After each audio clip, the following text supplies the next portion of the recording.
एक गांव में एक बूढ़ा आदमी और उसका बेटा रहते थे। एक दिन उसका बेटा शहर की एक लड़की से शादी कर घर आया। सुबह, पिताजी, मैं रोशनी को अपना गांव दिखाने जा रहा हूँ। अरे, तुम्हारा गांव तो बहुत सुंदर है, और ये नदी तो। तभी रोशनी को वहां एक घर दिखा। रमेश, ये घर किसका है? ये घर तो हमारा ही है। रोशनी, चलो यहाँ से।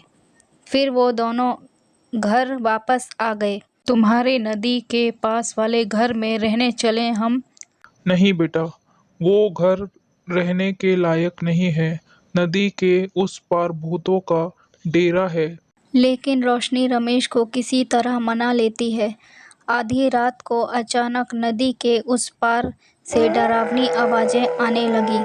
फिर रोशनी रमेश को बताए बिना नदी के उस पार पहुंची। उसने देखा कि बहुत सारे भूत एक कुर्सी के पास खड़े थे।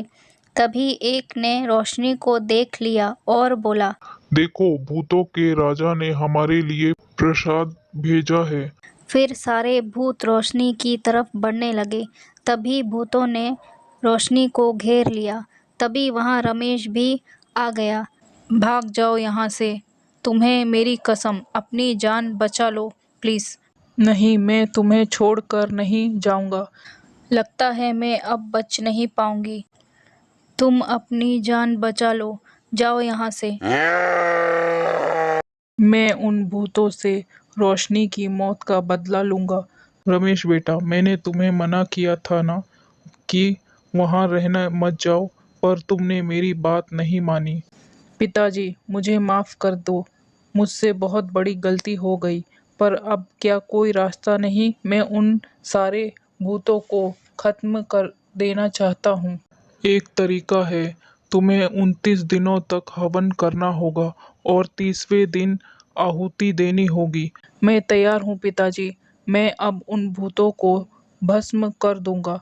पर बेटा, ये इतना आसान नहीं है। आहुति देने के दिन सारे भूत तुम्हारा ध्यान भटकाने के लिए तुम्हें डराने आएंगे।